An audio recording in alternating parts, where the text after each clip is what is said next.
shattering at a then incredible 30 horsepower. Or you know that picture your grandfather proudly displays of his wartime buddies in London on weekend leave? Without their uniforms, only the pre-war MG they stood beside gave a clue to the happier times just a few years before.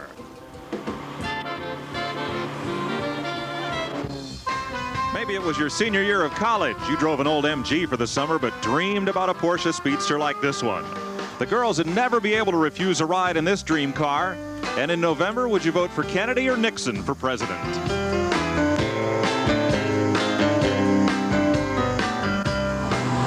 Or maybe your memories are of 25 years ago, when Carroll Shelby took the Mustang, America's great pony car, and turned it into this fire-breathing monster. And soon on road courses across the country, you'd see cars like this racing in the Trans Am series. It's that fascination that brings us here to witness a reunion of these great cars in the quaint New England countryside. Hello, everyone, and welcome to the northwest corner of Connecticut, Lime Rock Park, the site of the 8th annual BMW Vintage Fall Festival. The noise and din behind me has been going on here since 1957 as we recreate great racing with some of history's most famous race cars and drivers. I'm Mike Joy, and with me is one of those great drivers, David Hobbs from Britain. So many British cars here and great fun. Glad to have you here. Thanks, Mike. I may not be a vintage, but I'm certainly a veteran. I've already seen some beautiful cars in the paddock, many of which I used to race from Formula Juniors to BMWs, and I'm going to be taking a close look at some of those BMWs that North America raced here, and also at the BMW collection of art cars, where they combine fine art with fine engineering. We're going to look at the Austin Healey team from Britain, who spent their summer in North America, and this is their last port of call before turning to Europe. And we're going to look at some other little interesting sidelights here at Lime Rock.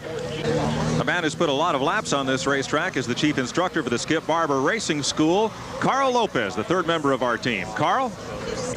Thanks, Mike. I'm going to have a chance to spend my time in the paddock this weekend, take a close look at some of these beautiful race cars, and get a chance to talk to some of the drivers and the fans here this weekend.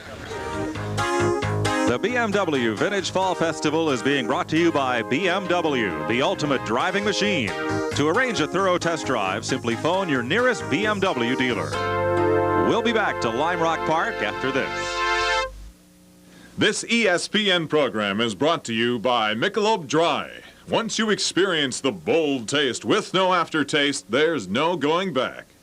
And by Quaker State, the Big Q is one tough motor oil.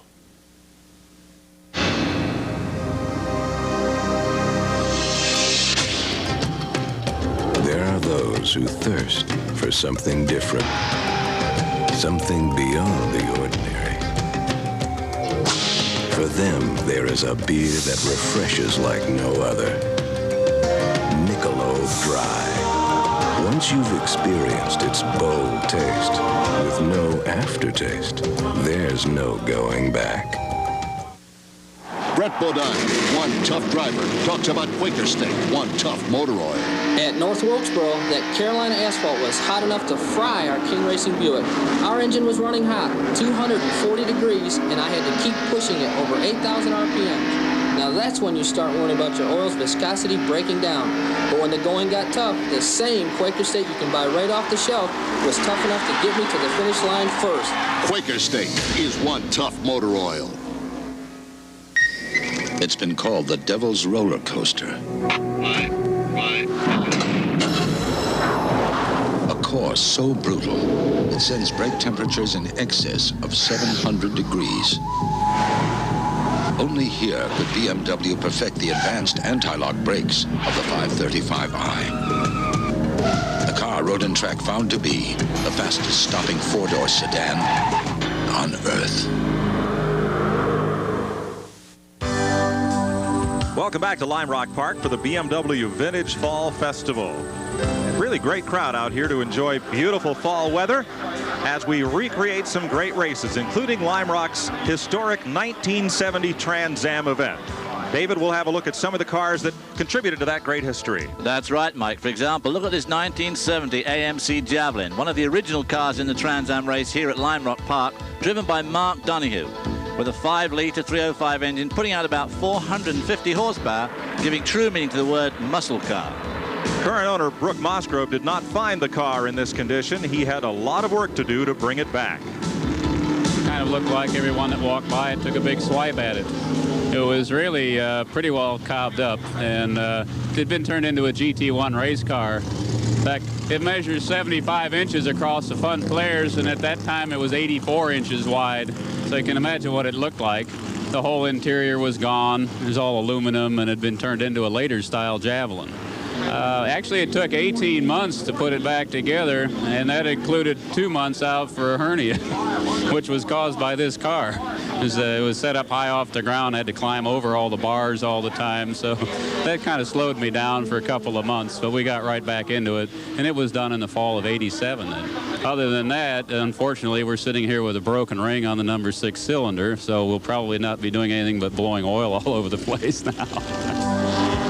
Here's a car that was campaigned by the Shelby team, the winner of the 1969 Trans Am race at Lime Rock at the hands of Sam Posey. And Sam will run the car this weekend. Well, Sam made his mark in Trans Am racing. Of course, he's a local from here at Sharon, Connecticut, but he retired in the mid-70s and hasn't been seen in a race car since. But he stays close to racing with his work as a commentator for ABC. And Sam remembers what made the Trans Am series so exciting. See, what I think made the Trans Am, gave it that extra something. Charisma is an overused word, but it's something like that. Was that it was really a conflict between two different ways of going racing. We had the sports car guys like Mark Donohue and Dan Gurney, the best of them. But then we had Parnelli Jones, and with Parnelli, his kind of sidekick there, George Fulmer, who was no sidekick. He was a great, great talent. Those guys, Jones and Fulmer, came at it a little bit differently. They were very aggressive. They set the tone for running into the other guy and really slam bam, thank you ma'am racing. And what I think made it so special was that the sporty car guys learned a lot from them, and it turned out they learned something from us. When I say us, I really mean Mark Donohue probably more than anybody. But it was like two factions, two sides of racing that came together in a high-stakes battle. Lasted only 2 years, reached a kind of pinnacle, and then almost fell apart under its own weight. But while it lasted, it was the best racing going on in America. A Trans Am car left to its own devices would just go straight off the road. It has no innate sense of balance and handiness. You have to force it to do what you want it to do. You really undergo a personality transplant when you get into a Trans Am car. First of all, you know you're pretty safe. You've got frame tubes all around you. It's really loud. I mean, the exhausts just blare out on either side of you. I used to be deaf at the end of the race, literally deaf. When we'd call home to my mother to tell her how I'd done, I had to have someone else place the call. I just couldn't talk on the telephone. You had to get really tough. I mean, it was like being a gunfighter with a pair of 6-shooters. You felt that the other guy was going to be willing to run into you because they didn't care, and you had to be willing to run into them. So it was a different kind of thing. It was really taking charge of an automobile. I personally, I just can't be around a racing car without wanting to race it, without wanting to do my best. Now, I assume I haven't raced in 10 years, that my best today is not as good as it once was. I'm deluding myself to think that most of the ingredients still seem to be there. The desire to win is there as much as it ever was. You don't lose that because you're trying to be successful in other walks of life. So that, all those connections are still there. But I don't know exactly how this race is going to develop, but it's going to be far more of a race than a recreation. I guarantee it. Posey will have to work hard to duplicate his win of 21 years ago, and here's one of the contenders. The car driven by Mark Donohue in the '67 Trans Am series. The 5-liter Camaro engine pumps out 440 horsepower. Well, this was a team car for Roger Penske, and the owner, Patrick Ryan, will tell you how he bought it for nostalgic reasons and a little bit about the car's history. Both of these cars have a well-documented history. They're very opposite. The Penske car is actually a team car that placed third in the Sebring '68 race behind 2 prototypes, was first in class, was a well-known car.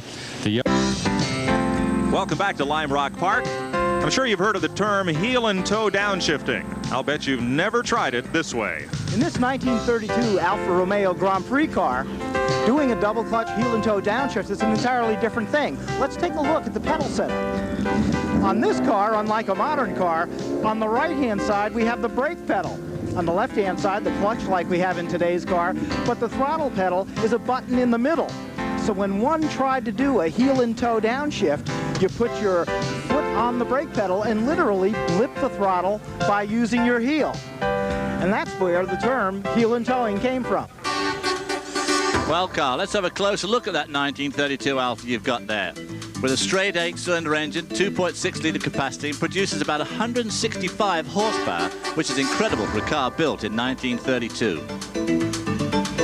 This car came out of Caracas, Venezuela a few years ago. It was owned by a man called Von Teffi with an obscure title. He was a count, and he was driving the car as his everyday car. Previously, in the early 50s, he had become South American champion in it. And Von Teffi was the second owner, so that makes me the third owner of this great car. Well, the car was the Formula One car of its day, one of 6 built by the great Alfa Romeo company. Actually, the team was run by Ferrari. One of Ferrari's first jobs was to run these Alfa Romeos, hence the prancing horse on the bonnet, or the hood as you call it over here. And these cars were all successful. They beat up on the Bugattis of the day like you wouldn't believe. A classic straight 8 supercharged engine, twin cam, producing about 165 brake horsepower, and the last car of the era where you carried a riding mechanic. So as we're not allowed to carry riding mechanics these days, I have to lean over and do the jobs of the riding mechanic as well as driving. So if during the weekend you just see a pair of white knuckles and know me, it's because I'm laying across the seat furiously pumping some more petrol through. Talk about a busy drive. Absolutely, you had to be a gymnast as well as a driver back in them days when cars were cars and men were men. Look at this site that was in paddock B of the Auto Jumble. An old MGA from homeland of Great Britain. From all that rust on it, looks like they must have driven it here through the sea. Not looking in the best of shape. Then there was this great Frog Eye Spite convertible set up with a roll bar for racing. Must have belonged to Alain Prost. You can find some very odd engines for the odd car. Parts to fit your ailing Fiat, or build one from scratch from the parts. Of course, you're going to need an instruction manual, of which there are thousands here. And if you can't do that, you'll have to build one on a very much smaller scale. Some great models. And I'm sure you'll be able to find your favorite pin, Mike. How about it? In the Lime Rock Auto Jumble, you might find the car of your dreams for sale. And if that car is old and British, there's everything here to put it back together. A hood for an MGA, a horn push for an MGB, steering wheels, early sales literature, Coney shock absorbers and camshafts, and a heater valve. There's 30 bucks worth. For an MGA, here's a block and a head. And for a Jag XKE, if you put a rod through the side of your block, pop this one in it, complete with dipstick. A little bit of gourmet food going on here, too. Rocker panels for Jaguars, cam covers, and something I've been looking for. A combination oil pressure and water temperature gauge for an Austin Healey Sprite. How much today? $125. Mail order house is $175. Take 110? I'm not that bored. 115? Yeah, probably. Sold. Well, you remember our seagoing, rust-ridden MGA? Well, Carl Lopez has been touring the paddock and looks like he may have found a buyer for it. Fellas, think you found a bargain here? Well, we don't know the price yet, so we don't know whether it's a bargain or not. It looks really like a parts car, and, you know, if the price is right, we're very interested. Now, from my point of view, being a non-expert, it certainly doesn't look to be what you'd call cherry. Well, hardly. But then again, beauty's in the eye of the beholder. As a matter of fact, my race car was worse than this, and it's on the track today. What are you considering buying? That's a two-way silencer. Whether you can hook this up to a lever in your cockpit and have either a straight pipe or a muffled effect. So these two are packed with shavings, so it acts like a muffler. And then you can open this up, and it cuts those off, and it comes out like a straight pipe. It's terrific. You gonna buy it? I'm thinking of it. I'm trying to think which car I could put it on. I'll let you have them both for $45. Thank you very much. Both of these things? No, for $85. Both for $85. Can't beat it. I'll come back tomorrow. Huh? I'll come back tomorrow. You come back tomorrow. I'll be here tomorrow. $45. The boss will sell it to you for $60. 40. You better buy it before he gets back. 42. All right, give me $44 and call you. You drive an extremely hard bargain.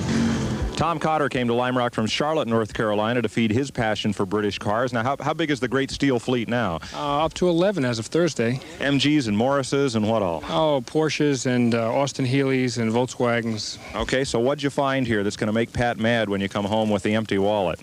Well, I didn't need this, but I mean, 65. I actually got it for $60. It was a fuel pump that the guy next to him wanted 125 for. That's for the TD.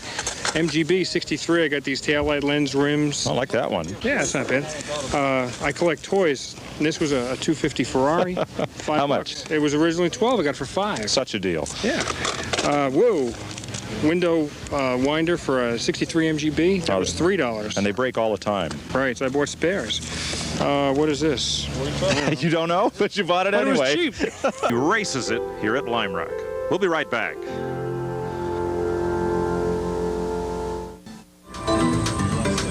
Welcome back to Lime Rock Park, Connecticut. Mike Joy with David Hobbs looking at some of the beautiful cars of the BMW Vintage Fall Festival.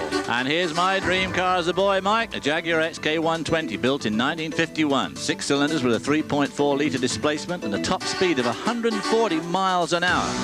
This car's been driven by a couple of great race car drivers, as owner Nicholas Jones tells us. I bought this car in 1986 from Brian Redmond, the well-known sports car driver. He, in fact, raced it in vintage events in Florida for a couple of years before that. I believe the car was built as a vintage racer in New Jersey some 10 years ago. And I know for a fact that Chip Robinson, who's recently been IMSA champion in the States, raced the car in 1981 at Road Atlanta. And when we got the car, we discovered there were so many things wrong with it that we were amazed that Brian Redmond went as quickly as he did when he raced it before me. It obviously just demonstrates what a good driver he is. I suppose when I was younger, I couldn't afford to race. And now that I'm vintage, I can afford it, and therefore I'm enjoying it before it's too late. No, it's never too late to enjoy cars. David, some folks like to race them and others just like to show them off. Welcome to the Sunday Concours d'Elegance. Vintage cars so perfectly restored and shine so bright they'll blind you. Well, you just can't believe how clean they are, and the work that goes into restoring each detail is absolutely stunning. Well, Karen Miller's in charge of the Concours d'Elegance, and she's here to tell us just a little bit more about it. The best way to describe a Concours d'Elegance is to call it a beauty show or a Miss America pageant for cars. Cleanliness plays a large part in determining who the winners are going to be, and the judges really do apply a white glove treatment. But authenticity of restoration and maintenance of original materials, along with cleanliness and condition, are pretty much the criteria that we apply. And when you consider most of these cars are 30 years old or more, what beautiful condition they've been brought back to. Well, of course, one of the main implements these guys use, of course, is a toothbrush. You can't believe the places they clean on these cars. Talk about eating your dinner off the top of the engine. Some of these cars here, I'd be very happy to eat my dinner off the top of the engine. Just look at that interior work on that Mercedes-Benz. That's a matched pair. There's a Gullwing Coupe and a Roadster. Beautiful but very, very expensive cars nowadays. But what a job these guys do. And they spend absolutely hours and hours doing this work. Carl Lopez learned some of the tricks of the trade. No particular trick, just try and clean it up and get the dust of the paddock off it. And of course the Bentley looks pretty dirty or clean. And the best trick is I bring a crew with me and they get in charge of cleaning the car. There's so many different cleaners. There's so many different polishes on the market today that 15 years ago showing a car had tricks. Now those tricks are all commercial products. A lot of elbow work and a little bit of cleaner. Accentuate the best points and cover the bad points. The big trick is a 5-year-old little girl with tiny little fingers, and she can get in there. And she did it yesterday with a chamois. And she got in with a chamois and a brush, and she got it all clean. Each wheel is a quarter. It's not a bad deal. 25 cents a wheel, I think a quarter a spoke would still be a good deal. Judging these cars must be a truly difficult task. Let's follow along a team of judges and listen in. We have a 1964 Mark III Austin Healey, and we're going to start judging the engine compartment. The engine compartment has 5 categories. At this time, we'll look at the first one, which is the condition and cleanliness of the bright metal.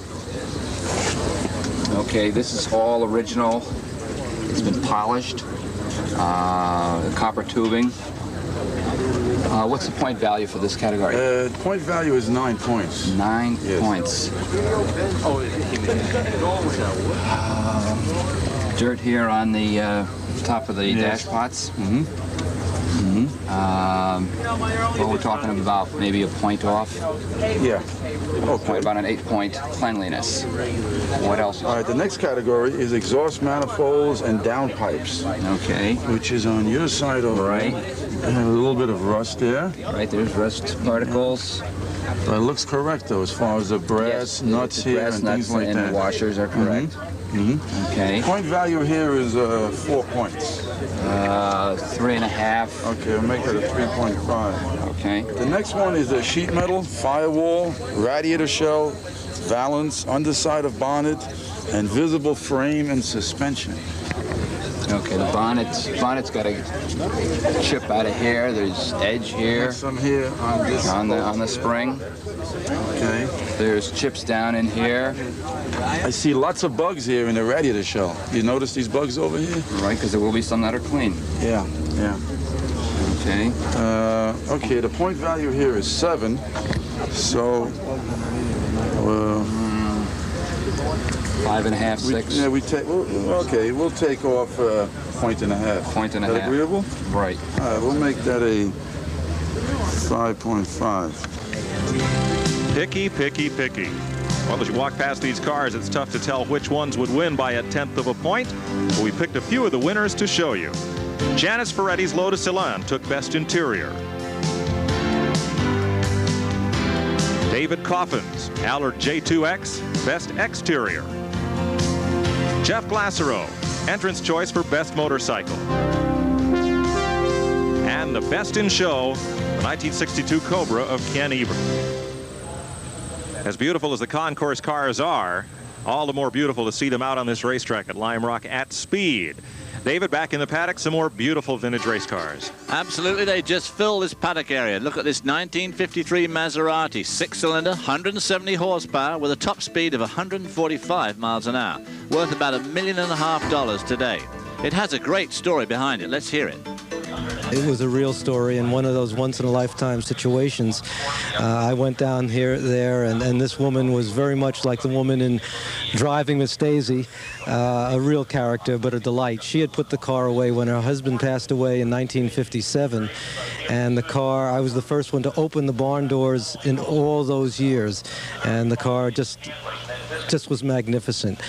We've taken the better part of a year to bring it to its former glory, but it was a great thing to begin with. Talk about beautiful things. Turn some of the world's greatest artists loose on some great race cars, and what do you get? Stay with us. There are a lot of beautiful cars at the BMW Vintage Fall Festival, but we asked the real judges, the race fans, if they could drive home just one, which would it be? I'm really not sure. There's a Austin Healey that's a pretty interesting car that I saw just drove by. It's pretty fast. I like too many of them. I guess I know too much about the cars. Probably the 850i that's up top there. Really nice. I'm basically an Italian car guy, but so I'd have to say that some of the racing Ferraris that are here this weekend. I like the two Alfa Romeos over back there. Probably a Ford GT40. Yeah, there's a Formula 5000 Lola down there that's just eating away at me. And there's a beautiful BMW 507, the standard bearer of the line in the mid-1950s. Did you drive this one home, David? I wish I could, Mike, but at $250,000, it's a bit rich for me. Speed 125 miles an hour, 150 horsepower out the V8. Jeff McAllister's had this car for quite a long time, but the price has been fairly high, as we're going to hear from him. I've had the car since I was 19 years old. Yes, bought it out of my grandfather's collection years ago and just had it stored in all my friends' barns and garages until they just couldn't take it. And had the car for 5 girlfriends, 2 fiancés, and a wife. About 5 or 6 years ago, We brought it to one restoration shop in Pennsylvania who completely took it apart and pushed the hulk out into a field and had weeds growing up through the chassis. When my wife and I stopped down at a surprise inspection, we saw the car like that, immediately pulled it away that day, and found a more competent restorer who took 4 years to restore the car. Well, we've been down in the paddock. Some of the most beautiful cars here are up in the parking lot and under the tent on the hillside. Here's David Hobbs. Welcome to the BMW used car lot. Nice 1975 CSL. No rust, but I must confess it's had a paint job. In 1975, BMW decided to mix fine cars with fine art, and Alexander Calder put his mark on this CSL, and not only did he just paint it, they went off and raced it at Le Mans. Well, it seemed like such a good idea that more cars followed suit, and Frank Stella, Roy Lichtenstein, and finally Andy Warhol all put their mark on BMWs. This BMW M3 was done by Ken Doane, the famous Australian artist and fashion designer.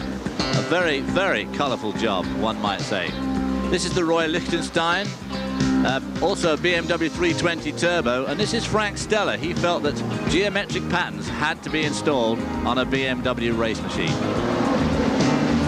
And finally, we come to the jewel in the BMW crown, the all-new 850i. V12 engine, 300 silky horsepower, and the manufacturers have had to govern it to a measly 155 miles an hour. And at $73,000 and change, it's just the sort of car you'd expect to see a TV commentator sitting in, about to drive off. Sorry? What do you mean, your car? Go away. The BMW art cars will be on display now through January right in Manhattan at the BMW Gallery, 320 Park Avenue. Art is also a big part of the Vintage Fall Festival. Canadian Terry Thompson was commissioned to do the annual poster, and this art show at the Interlaken Inn features the work of several artists. Penny Habbard's work shows great feeling and detail. I think racing has been a very important part of American history, and people like William Vanderbilt, who started the Vanderbilt Cup, are responsible in some part for the road racing we have today and the vintage racing we have today. And what I'm trying to do with my work is sort of a dual thing, which is show people what racing used to look like and also talk to them visually about the people who were involved and what type of individuals they were as compared to the kind of people who race in today's cars. Artist Sandra Leitzinger is from an IMSA GT racing family, and she paints from a different perspective. It all comes out of the heart. It's my particular point of view. If you will look through the paintings that I've done over the years, they're the things that I see from where I am. They're not out on the glory corners where people are cornering and making their valiant passes on one another. It's what I see, the crews at work, some of the heartbreak of cars breaking down, that kind of thing. All this great art, once the show is over, goes to the Auto Art Gallery in Sharon, Connecticut, where it's available for purchase.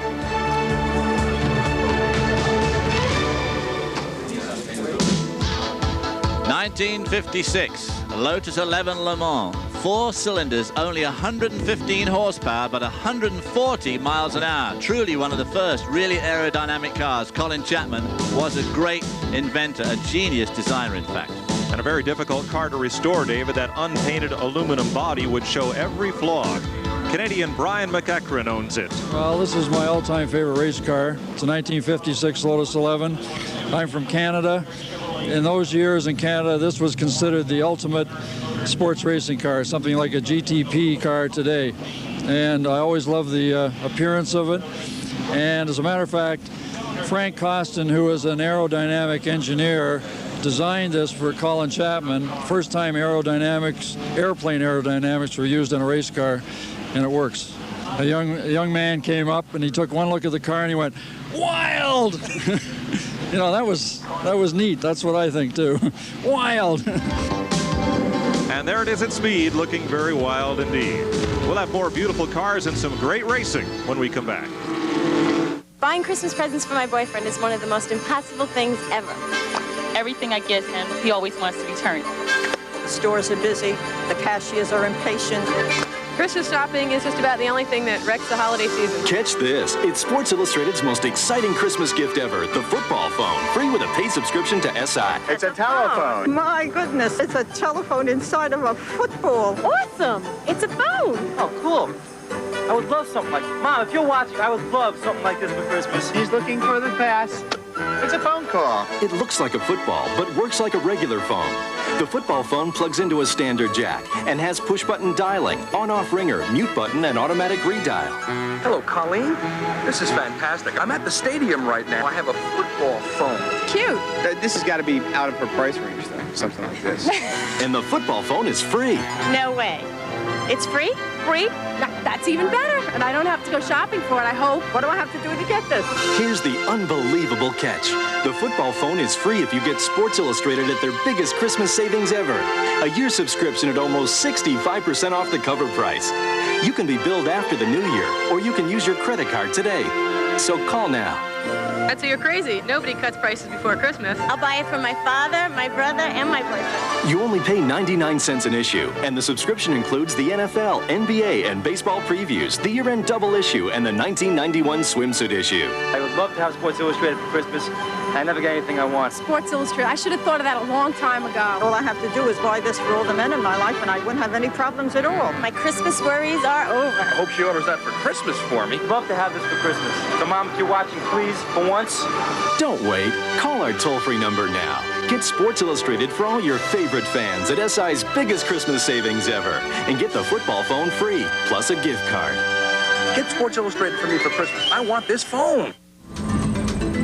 Welcome to the BMW Fall Festival at Lime Rock Park, Connecticut, and what a wonderful day it is. GT40, year 1966, a Ford 289 V8, 425 horsepower and 200 miles an hour. Well, I can tell you that's a bit slow because in 1968 we were doing 210.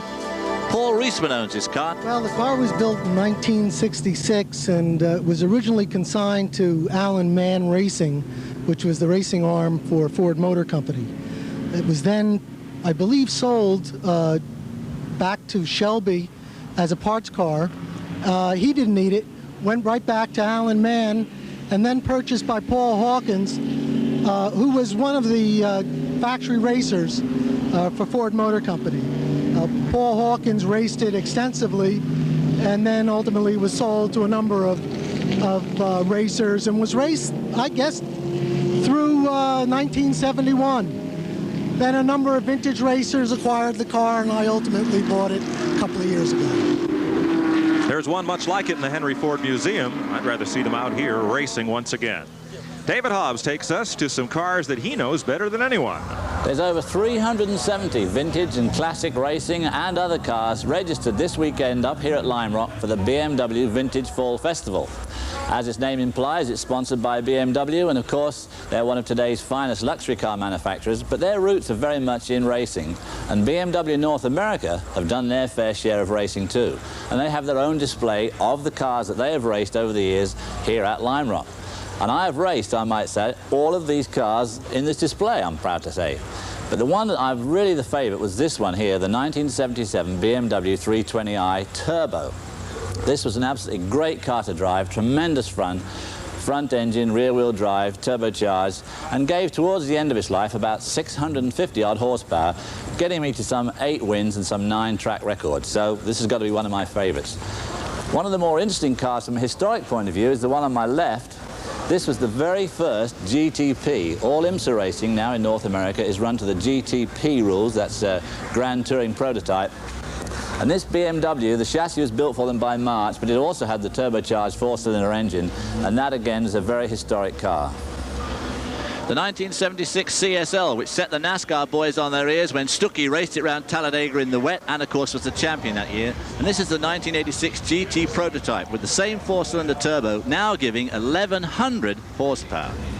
And finally, the Group 4 BMW M1. This car did just one race, the 1981 Daytona 24-hour, a classic race and a classic car. It did just that race. They restored it and put it away and keep it on show. So in this BMW race car tent, you've got a real encapsulation of BMW's North American racing car history. And history of our favorite British driver, David Hobbs. You know, with so many great contemporary race cars available and great racing series, why do these drivers choose to race old cars? Just the excitement and the pleasure you get from cars of this era, the sounds, the smells. Anybody who's involved with it, I guess, has the same feeling and emotion. It's valuable to me as a vintage racer, not as a show car. So that's what it was built for racing, and that's why we take it out. It's amateur motor racing sport, and everybody is just having a good time, enjoying themselves, trying hard and caring about their competitor. I get in it and I drive it, and it does the things you want it to do. And I may not do it nearly as well as the drivers in the past, but I still get a big bounce out of it. Real thrill. It's fun to take it out and 50 years later have it doing what it was originally intended for. Vintage car racing is, it's not so much the racing, but the people you meet. They're the most wonderful, friendly, helpful, really good comradeship is what it's all about. The racing is secondary.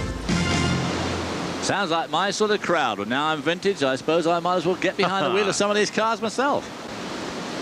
Harkens back to the days when the drivers were fat and the tires were skinny. Here's a good example. A Formula Junior built by the Cooper Works of Mini Cooper fame, 1961, and this little Coventry Climax 4-cylinder would push it to 145 miles an hour. Car's value today, over $100,000. Back in the early 60s, and today, this car races at the hands of Doug Mockett.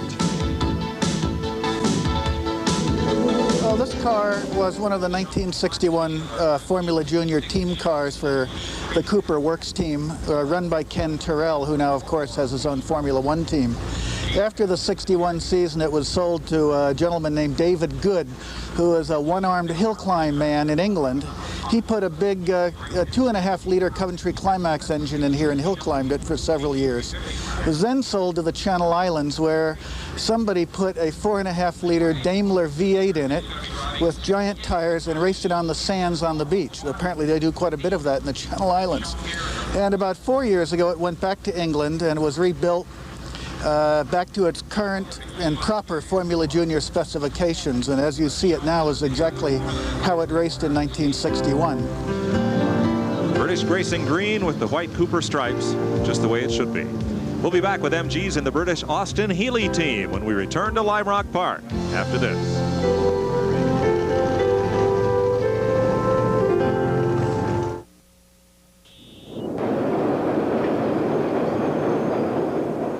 I'm Howard Frum, and I want to buy your diamonds, antique jewelry, Rolex, and vintage wristwatches. I guarantee I'll pay more than any collector or pawn shop. And remember, I have the largest selection of pre-owned Rolexes in the Midwest. And hey, listen to this. For the largest selection of pre-owned Rolex in the Midwest, see me, Howard Frum. Want to buy a watch? Feel the power of the Warrior when the WWF returns live to the Rosemont Horizon. Saturday, December 29th at 8 p.m. There will be 3 title matches, including the Ultimate Warrior return bout against Mojo King Randy Savage. The Hart Foundation defend the tag team belt against Demolition. And Mr. Perfect meets the Texas Tornado in a return intercontinental title matchup with special referee Roddy Piper. Tickets on sale at the box office and all Ticketmaster locations. The WWF, December 29th at the Rosemont Horizon. Welcome back to Lime Rock Park in Connecticut. I'm Mike Joy along with David Hobbs, and we'll let our vintage British driver tell us about this next vintage British car. Well, there you see a real car, a 1936 MGPB. 4 cylinders and a whopping 43 horsepower, but $80,000. Thomas Fair, the current owner, has a very humorous story behind his pre-war car's restoration. This car originally in 1936 was ordered from the factory as a race car, and that's a fact that I found out after I bought the car and did all the history on the car. I bought the car sight unseen out of a chicken coop in Illinois, and I arranged for a 40-foot transporter to bring it here to this guy who was supposed to be this great pre-war MG restoration guy. I flew my plane down to Connecticut to meet the guy. He drives me to his house, and it's another chicken coop. So the car had to go from one chicken coop 1,500 miles away to another chicken coop, where it spent another 3 years in restoration. It's a beautiful car, and it certainly has not been in a chicken coop since. Some things haven't changed since Lime Rock was built in 1957. The winner still gets the trophy, the champagne. He may get some money, but he definitely gets the girl. Hold it, hold it, hold it. I get the girl. Vintage racing is great fun, but the guys who are probably having more fun than any are the people from Team Healy. And Team Healy is made up of Americans, Germans, and English. The guys from overseas have been here all summer. They've traveled all across the United States, and they've got one more race to go, and they're having great fun while they're here in the USA.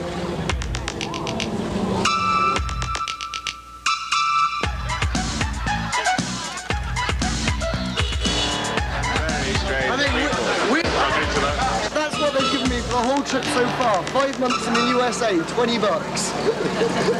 Well, it's hard to believe that motley crew have a leader, but they do, in fact, and his name is John Chatham. Two of us were down in Monterey about 4 years ago at the classic race meeting down there, Laguna Seca, and the gauntlet was really thrown down there and then, and we said, we're coming over. And they said, you'll never make it. Well, we made it. We built 3 cars to start with as a team of 3 to copy my very historic X-Works team car. And then a few other guys, so we said, come on, let's make a gang, and we brought 11 cars over. I grew up with an Austin Healey at the age of 16. I had one, and I've been racing one ever since. So I like that era, and there's a little bit of art to it. There's passion to it. It's good racing. Well, it's 2 wins apiece, 2 to the Americans, 2 to the English, and 1 race left. Who's going to win that? How about a photo finish, John? Well, we're good buddies. We'll just hold hands over the over the finish line. I'll be a gentleman and just... No, I won't. You're not going to start now. Great fun with the Healy racers. You know, some of these cars are so valuable. We had Carl Lopez ask some drivers if the racing was a little gentlemanly or not. A little bit. I'm going to be careful. I'm not going to go as fast as I think the car has an ability to go. But I'll watch myself. I think everything will be all right. Well, one's always concerned about damaging the car and possibly damaging oneself as well. The attitude, particularly at this event, is to go out and have a good time, drive the car with maybe 8/10 of its potential and less of mine, I guess. But when I bought the car and had it restored, it really wasn't worth that much. So I just considered really another car to drive on the track. Aren't you concerned about taking it out on the racetrack and mixing it up with other drivers out there? No, not at all. Not at all. It never occurs to you.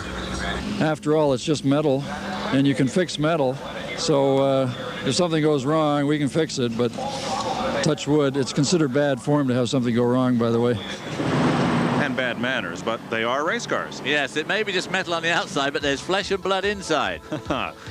Here's one you may not recognize. Bill Thomas designed the Cheetah as a Chevy-powered Cobra beater. The small block V8 pumped out over 400 horsepower. Intended as a production car, but only 8 were built for road or track use. Skip Gunnell has restored this one from the ground up to bring it back to race-ready condition and bring it here to Lime Rock. I first saw a Cheetah at Road America in '65. Second time I saw a Cheetah actually was this car at a vintage race in, I think it was Road Atlanta in about 1984. And admired the car, and it came up for sale again in Auto Week about 2 years later. And called the guy up, asked him if it was still in the same shape. He said, yep, it was just as good. And I said, then it's sold. More Vintage Festival, including the 70 Trans Am recreation when we come back. It's been called the Devil's Roller Coaster. A course so brutal, it sends brake temperatures in excess of 700 degrees. Only here could BMW perfect the advanced anti-lock brakes of the 535i. The car Road and Track found to be the fastest stopping 4-door sedan on Earth. The thirst for adventure is Michelob Dry.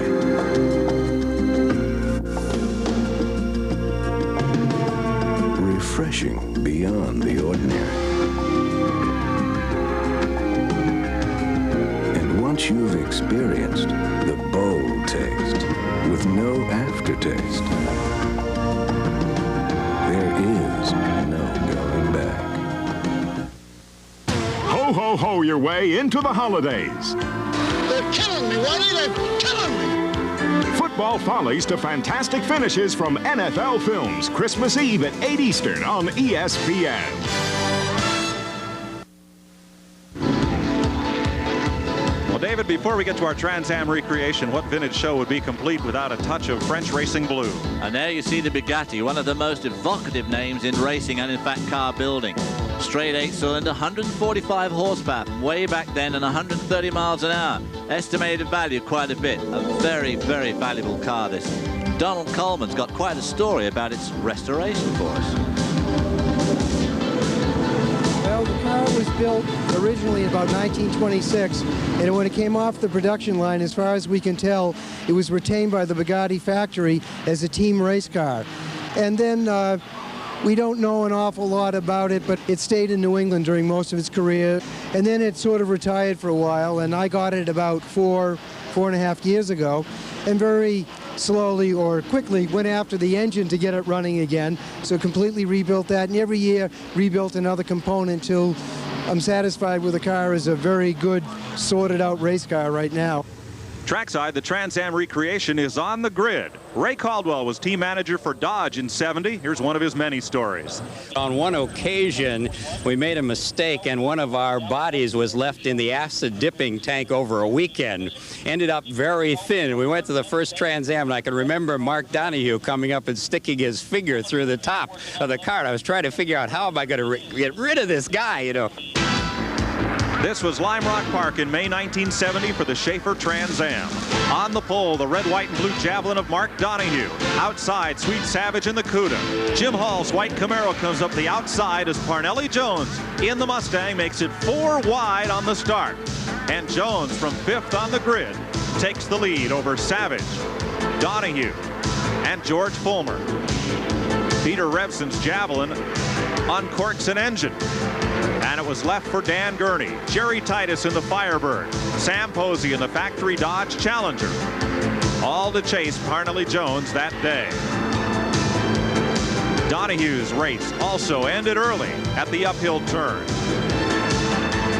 Parnelli Jones went the distance, 146 laps, to take the checkered flag and $3,500. 1 year earlier, Sam Posey had won the Trans Am, and today sits on the grid once again. Seat's wonderful. All the feelings are the same. It really feels great to be out here. I just wish we had a better chance to win it. In 1970, the under 2-liter race was won by Gaston Andre's Alpha, but these cars were there. Rudge Cunningham brought them back from California. Well, besides wanting to be 20 years younger myself, today takes me back there. It's just reliving the glory days of motor racing, and I just think it's the best thing going, or I wouldn't be here 3,000 miles from home. So let's get to it and recreate 20 years of history. On the outside, David Tom in the Jim Hall Camaro. Here comes Dale Sale from Alabama. He now owns the Parnelli Jones Mustang that won here in '70, and he takes the lead on the start, just as happened 20 years ago. Absolutely carbon copy, recreating that move, but already the lead's been taken away from him. Up front, Brooke Mosgrove in the Mark Donahue Javelin. And right behind him, the Dan Gurney Cuda, now owned by Ed and Brian Skanes. And behind the wheel, former Le Mans racer Bob Grossman, who got up at 6:30 in the morning, flew to Lime Rock in a private plane to drive a car he'd never seen before. Bob Grossman, I first met him back in 1961, I hate to say this, at Daytona Beach, Florida. And, racing a Ferrari, no doubt. Exactly. Tried to sell me one. Looks just exactly the same today as he did then. Grossman's out in front. Sale is second in the Parnelli Jones car, and there's Sam Posey driving the car he won with at Lime Rock in 1969. Then David Tom in the Jim Hall Camaro, and Patrick Ryan of Montgomery, Alabama, here in the 67 Mark Donahue Roger Penske Camaro. Looking as good now as it did then. Grossman still leading. It's an exhibition, or is it? Here is Sam in the Mustang, #1, really putting the pressure on Bob Grossman in the Dan Gurney car. Dale Sale right there in that orange Parnelli Jones Bud Moore Mustang. Sam's going to try it the hard way on the outside in Big Bend. That is the hard way. Big Bend is a tough turn, and it's a long one. Didn't quite manage to pull it up, but slipped up the inside to go into the S's, and tries it the long way around the first part of the S's as well. Sam's got to do well today. His mother's here watching him, and he better watch out. Grossman with a little bit of a push there through the only left-hander at Lime Rock. Out of the uphill, and Posey has the lead. Grossman in second, Dale Sale third, and a smoking Brooke Mosgrove fourth. One of the under 2-liter cars, Martin Hange, has snuck up there, and there are the battling BMWs from California once again. History repeats itself. The 69 winning car and driver get the checkered flag, the 70 winning car coming home second. Never really thought I would drive a racing car again, and much less win a race or much less win one at Lime Rock. I realize it's an exhibition race. That should be said in fairness, I think, to all the other competitors. But to me, it means something, honestly, much more than that. And I know that when I raced, and we were racing together, David, it was unfashionable to dedicate victories, but it has become fashionable to do so. And if I might, I must admit I'm feeling pretty emotional. I drove a car that was Peter Revson's car, and he made the Trans Am so much of what it was, and Swede Savage and Cherry Titus and Mark and some of the other guys who were not privileged to have the enjoyment that I have had today. And I'd like to think of them now. I know I did in the last lap or so. It's just wonderful that we can all get together like this, and I hope we can again sometime. But I really miss those guys. This ESPN program is brought to you by Quaker State. The Big Q is one tough motor oil. Buying Christmas presents for my boyfriend is one of the most impossible things ever.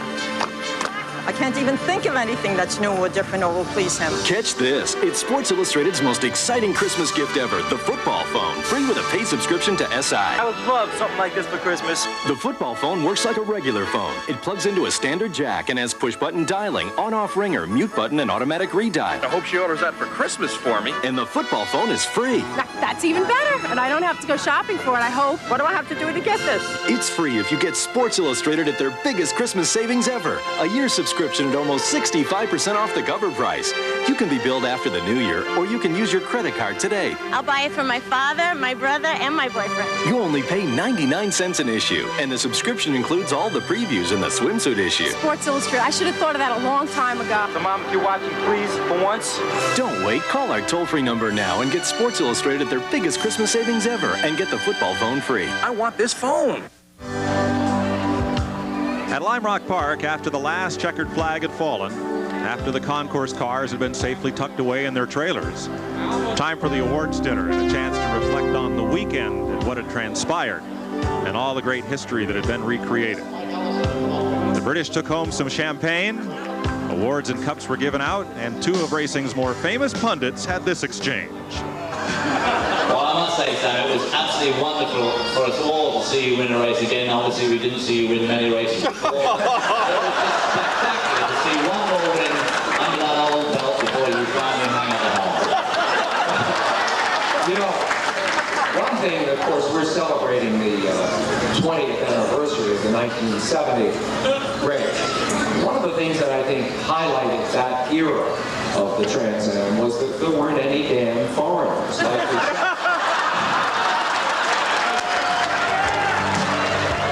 The most coveted award of the weekend went to Nicholas Jones. It honors the memory of Jim Patterson, BMW's competition director and the man who set the specifications for Trans Am racing in the U.S.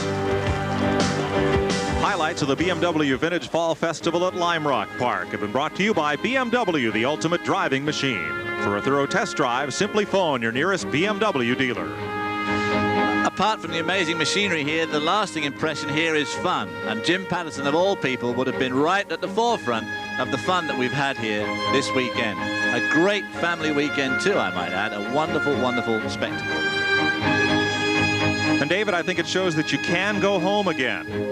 For those of us with fond memories of the 1970 Trans Am, a great bringing together of tremendous race cars, car builders, and driving talent. A chance to see it all in action one more time.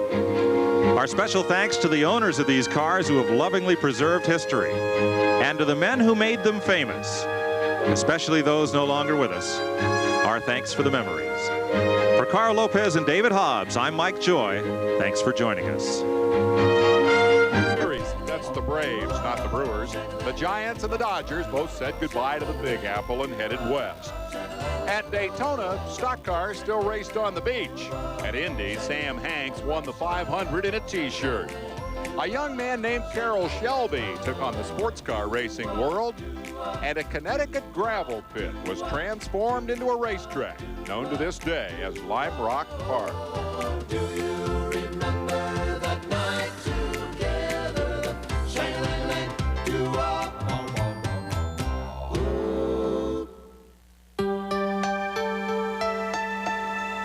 35 years later, a lot of things have changed, but the quiet appeal of the New England countryside remains the same. There is a timeless quality here, a stone's throw from Lime Rock Park. It is the fall of the year when the splendor of the foliage lures the tourists. A sense of nostalgia fills the air, as pungent as the aroma of maple syrup. Nostalgia has lured us to Lime Rock.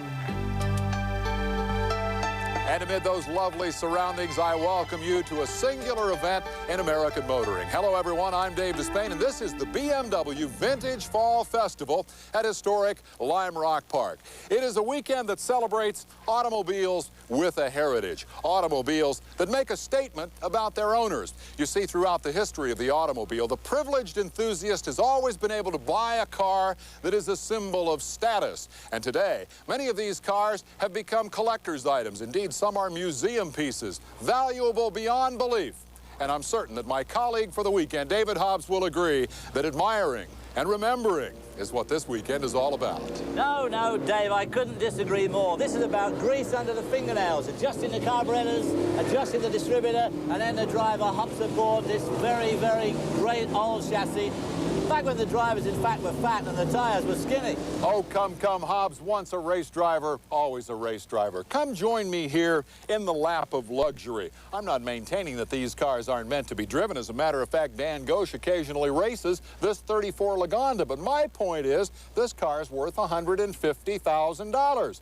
This weekend isn't about getting your hands dirty. It's about driving in style. It's about the smell of fine leather, a paint job buffed by a craftsman, chrome you can shave in.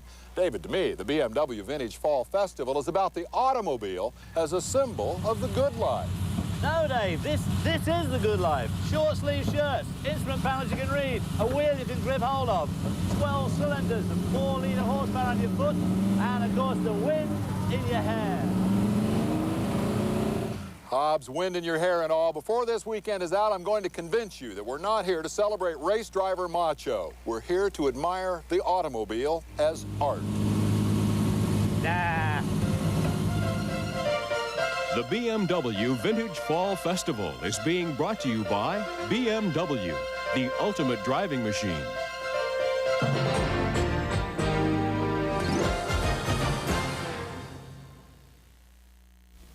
Al Unser Jr. knows what it's like to win the Indianapolis 500 with 0.04 of a second to spare.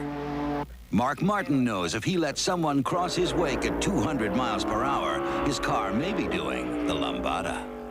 And Joe Amato knows that at 296 miles per hour, he must pull his chute at precisely the right moment to keep from becoming an astronaut. Apparently, it is what you know.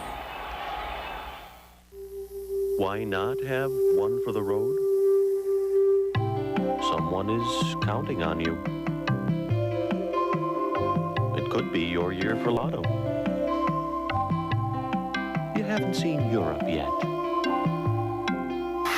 In fact, you never know what's around the corner. If you need a better answer, you don't understand the question. A message from Bud Drying.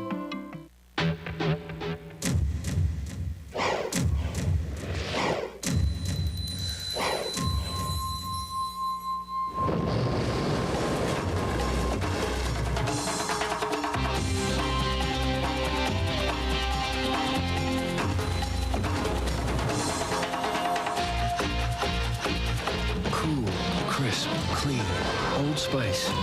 It puts the wind in your sails. Teach your children well. Fruit of the Loom has always made comfortable underwear. Now Fruit of the Loom makes comfortable clothes. Fleecy sweatshirts and sweatpants, tees and tanks and shorts. So much, so comfortable. It's called casual wear. of it as a kinder version of your Sunday best.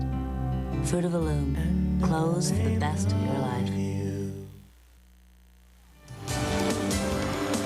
We're back at Lime Rock Park at harvest time, and the term cornucopia comes to mind to describe the abundance and the variety of this vintage automobile weekend. Now here's the Auto Jumble. It's a swap meet, if you will, offering every imaginable bit and piece for every kind of car deemed even remotely collectible. Now we would add that good taste is not necessarily a prerequisite for the wares being displayed here, but up here, well, that is absolutely the prerequisite at the Concours d'Elegance. Taste is all that matters. And the proceeds of the big Pave the Park auction will lay a layer of asphalt on this place, and so neighborhood racer Sam Posey showed up to lend a helping hand. Finally, the largest collection of Shelby Mustangs and Cobras ever gathered in one place. And this collection is graced by the presence of the man himself. A little later, David Hobbs will visit with Carroll Shelby, Grand Marshal, over these fascinating proceedings. Now, in deference to my good friend Hobbs here, we're going to get right to the racing. And David, we'll see one of those Shelby cars leading the pack here right off the bat. Yeah, that's a 66 model, and it's driven by Gene Felton. One of the winningest drivers in America's IMSA racing, a very successful racing driver. And just look at them bounding down that back straight. A lot of suspension movement on those cars. The number 2 car following close behind is in fact a 1959 Aston Martin and a 1968 Datsun 510. Now, of course, renamed a Nissan 510. That's Kent Bain driving that Datsun, and he'll do his tire smoking best to keep up with his American iron up front. Great race, by the way, between Gene Felton in the Shelby and Lee Weiss in the Camaro. Here they are side by side, 2 American V8s, and then the pride of Britain, followed by the Japanese technology. Yeah, we see the whole thing there in a nutshell, racing as it still is today, with, of course, the Japanese so strong in their Nissans. That car there was very successful in the hands of the Nissan team back in the early or late 60s, early 70s in SCCA Trans Am racing, where, of course, he used to race regularly here at Lime Rock. Look at him nipping at the heels of the Mustang there. In fact, getting alongside it. Oh, and here is big trouble for Frank Galagli, who has one of the real powerhouse cars in this field. Well, that's a Porsche 906 with a long tail, especially designed for Le Mans. And, of course, it must have worked because they won the class there in 1966, driven by Joe Siffert and Colin Davis. Here we see it again. This car, by the way, is liveried just across the street at a place called Paradise Garage, and we're going to take you over there a little later on in the program. Now, as we watch this battle between the Mustang on the inside and the Jaguar or something like that on the outside, I want to tell you a tale of 2 Corvettes. Ed Chamberlain doing quite well here mid-pack in his 65 Corvette, doing a whole lot better than Alan Eckel from Westford, Massachusetts, who parked his 67 Corvette right up against the tire wall. Not a good way to treat your fiberglass car. Not a good way to treat your classic fiberglass car. It's absolutely incredible the way these guys drive. And here's Bob Hebert in a 1967 Jaguar E-Type. This car used to be raced by Joe Huppiker out on the West Coast and was crashed in 1972, restored in 78, and winning today in 1992. Help me with this. Jaguar?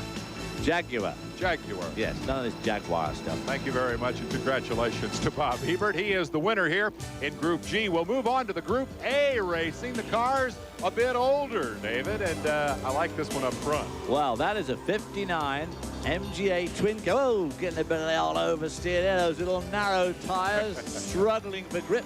Closely followed by another twin cam there. Another 59 car. Pretty rare, these. They, like a lot of British cars that time, they leaked vast quantities of oil and they changed it for the B series engine, which is a single cam pushrod. And that right behind them is a thing called a Turner, which also had a B series engine in it, an Austin engine. And I remember racing against one of those back in 1961 in my elite. There was a guy who used to race a thing called the Tatty Turner. This one doesn't look very tatty. It looks immaculate to me.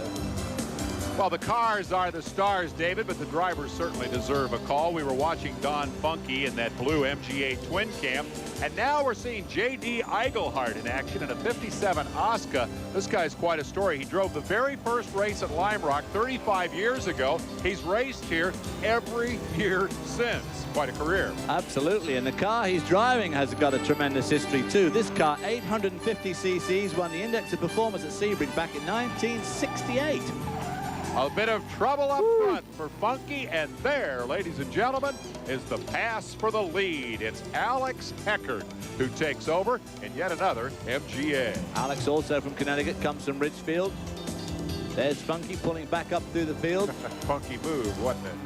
And I like this guy right here. Number 208, Jim Carson. This is an MG, but it's what, 10 years older, eh, David? This is a 1947 MGTC, and it raced at Watkins Glen back in 1949 and 51, even before I started racing. And what a great-looking car it is. Proper British racing green. That's what I like about it. Here's your winner. It is Alex Heckert, who made the pass on the funky move by Don Funky and took the win. Now, en route to our commercials, we'll show you top cars from Concours d'Elegance, honors for best engine and interior to Lynn Beagle's nicely turned out 61 MGA.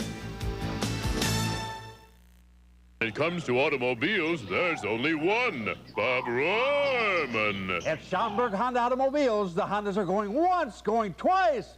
Sold to the smart car buyers at year-end prices.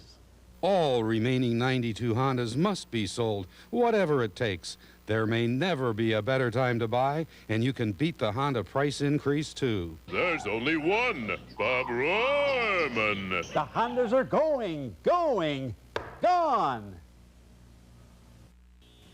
This is Naked Furniture. It's not like other furniture, it's better because it's real wood, built to last. And because it's Naked Furniture, it's affordable. But here's the really good part. It's ready to finish, so you decide how your furniture will look. Wood stains, of course, but just think what you can do with a little color, like red or green, or any combination you want, because at Naked Furniture, you always have a choice. Naked Furniture in downtown Des Plaines, open 7 days a week. Real wood, affordably priced, Naked Furniture. For you in December from ESPN. 12 sticks a slashing, 11 men a mashing, 10 dunks a crashing, 9 Broncos flashing, 8 forehands slashing, 7 skiers dashing, 6 golfers cashing, 5 bumps and dings.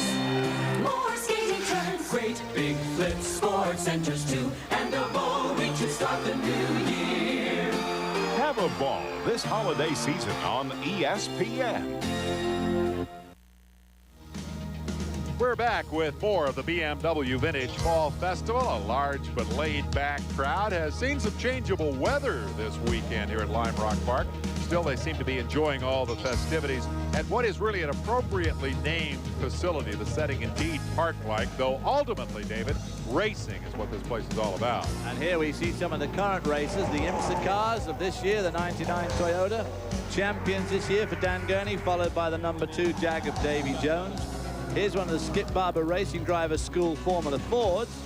These cars race all over the country, not just here. They have schools set up in various places. They go down to Florida for the winter. They've got the bodywork off so that everybody can see what's happening, including the driver. And if anybody wants some advice on driving, Skip Barber's the man to see.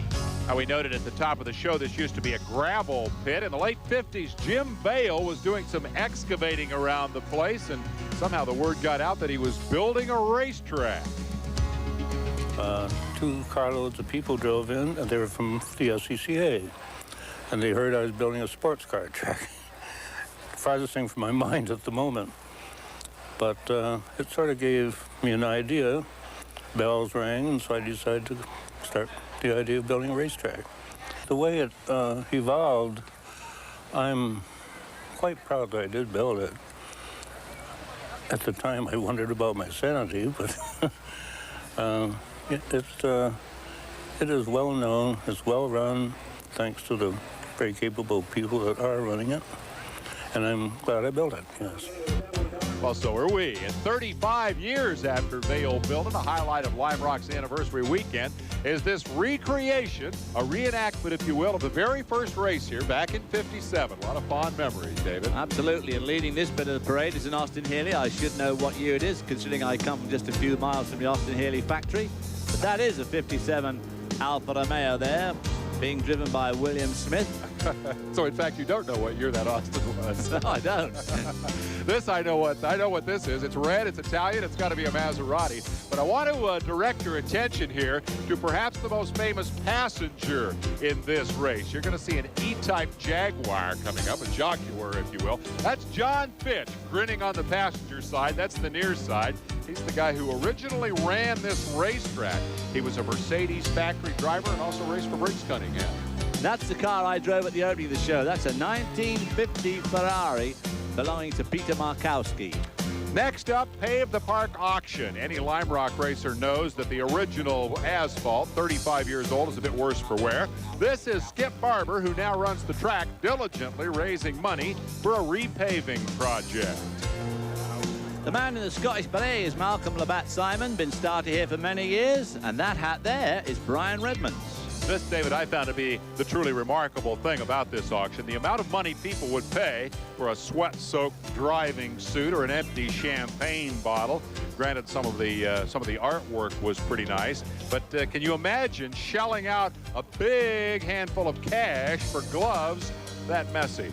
But the most impressive thing about the auction was this BMW M3, the last one imported to America, and the guy who bought it. To start, 20,000. Do I see? Yes, 20,000. Do I see 24,000? Anywhere's 24? I have 24 on the left. Anybody? Going once for 29,000. Going twice for 29,000. No mistakes. No mistakes. 29,000. Anybody? 29,500. Going. Gone. 29,000. Thank you. What an incredibly generous man it must have been who bought that car. Yes, truly. The only guy here who could afford it. Oh, my God, look who it is. I can't believe it. All I was doing was waving to Brian Redmond and saying, "3 for dinner." Make a lot of money. Very good. Thank you. Thank you. How is it? It's beautiful. The seat fits like a glove. I'm proud to have him as a colleague. All right, David, let's go racing again. Pre-war exhibition class. Now that your pockets are empty, talk to me about some great old race cars here. Well, just look at them. None of this half-inch ground clearance. There we see Mark Gillies in a 1933 Riley. Mark lives in London. Come over. He's a journalist, actually.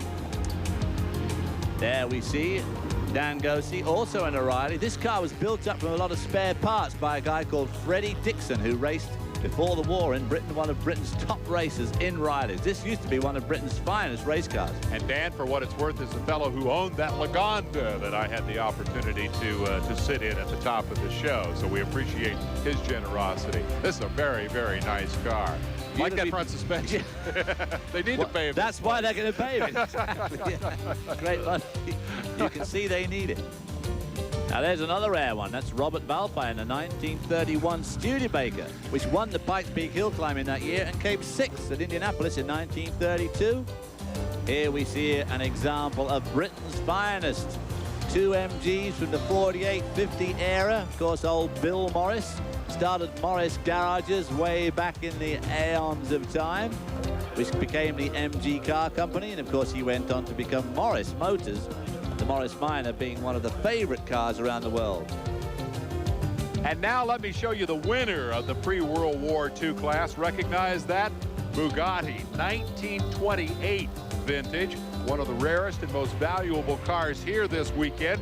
Donald Coleman at the wheel. This car actually raced for the Bugatti factory team in GP competition 65 years later. It takes the checkered flag here at Lime Rock. Congratulations, Donald Coleman. And from the same era, a 1926 Rolls-Royce Phantom 1 from the Concours d'Elegance, one of the oldest cars here this weekend, owned by Pam Goris. Lovely indeed.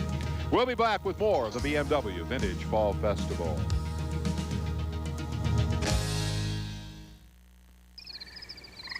Until now, watches were really hard to read in the dark, which gave us an idea. Introducing the Indiglo Nightlight, only from Timex. Hi. You know why Quaker State asked me to be their spokesman? Because I'm tough. And Quaker State is tough, too. Tough on wear, tough on sludge. And if you use Quaker State in your new car's engine, they'll guarantee it for 250,000 miles or 10 years. In writing, Quaker State is one tough motor oil. So naturally they asked me, because I'm tough. I am tough, aren't I? Switch to the big twin? Give me one good reason. This is new? A twin for normal skin and a twin for sensitive, right? It was great. The new Big Twin Select. Made a big man out of me. From the splendor of the Concours to the grease in the paddock, Hobbs and I toured this mind-boggling automotive kaleidoscope and picked our favorite cars. Well, it was a tough pick, but my favorite car is this HWM. Hersham Walton Motors outside London built this car for Sterling Moss in 1949. It was his first GP ride. He took it to third in the Swiss, back when Fangio and blown Alphas were still hard to beat. The car came to America in the early 50s, got a Chevrolet V8 engine, and that helped put it on the cover of Sports Cars Illustrated magazine. This machine has raced in America for 40 years, and you may have seen it in the 1952 Hollywood release called The Racers. It was painted bright red and driven by one Kirk Douglas. I remember that film well, Dave. Kirk Douglas charging around the Grand Corniche in the south of France. I went to see that movie. At the same time, I was an apprentice at Daimler Cars in Coventry, and I probably had a hand in building this very car. In 1959, the first year I took to the tracks, I was an apprentice there, and I did a bit of everything on these cars, including one of the test drivers. Every one of these cars had a 10 or 15-mile test before it went out to see the public. And look at this, after 33 years, British quality. That's why this is my favorite car. David, forget what I said about Sterling Moss's Grand Prix car. I found a new favorite car. Take a look at this 1932 Sprint car with a Morton and Brett overhead valve conversion. You gotta like this. Probably my Saturday Night Thunder influence at work here. This car was restored by a guy named Wally Schneider for a well-known collector called Chuck Davis. Now, the HWM we saw a moment ago has a well-documented history. We have no idea who drove this car. It was found a complete wreck in a barn outside Chicago, Illinois. And we're left to imagine what wonderful exploits marked the history of the Windy City Special. Well, you won't get your wind in your hair in this one, Dave. But forget what I said about that Daimler. On further perusal of the paddock, I came across this little jewel, a 1967 Lola 70 Mark III.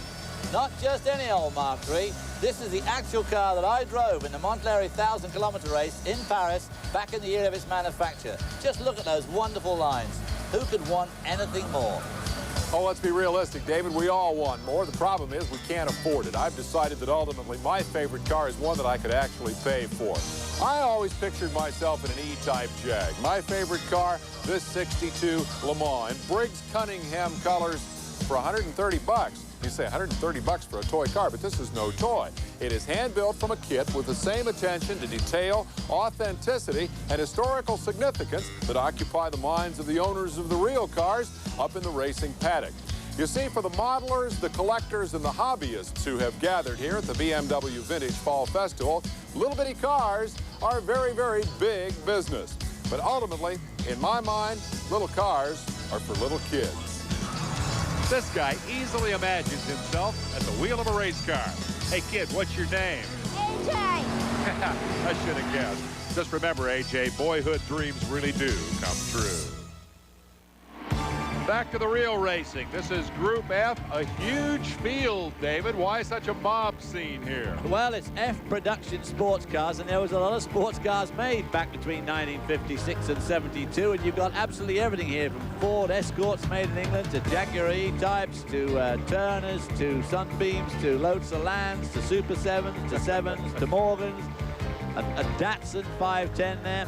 Just a bit of everything. And here we see a Sunbeam Tiger. This started off as a Sunbeam Talbot, which has a Roots Group 4-cylinder engine, and somebody popped a 289 Ford V8 in it, which I think is what gave Carroll Shelby the idea to putting the same engine into the AC Asika, turning that into the first Shelby Cobra. We're going to see Cobras in action. We'll meet Carroll Shelby a little later. Right now, as we watch the inspiration for the Cobra at work, I should tell you that this is Robert Black from Groton, Massachusetts at the wheel. Here's Herb Wettenson. He's off the road in his 1967 Ginetta, number 67. And here we're going to see a shot of a Triumph Spitfire. This is a 1967 model. I raced a coupe, one of those, in 1964 and 5 in the Le Mans 24 Hour.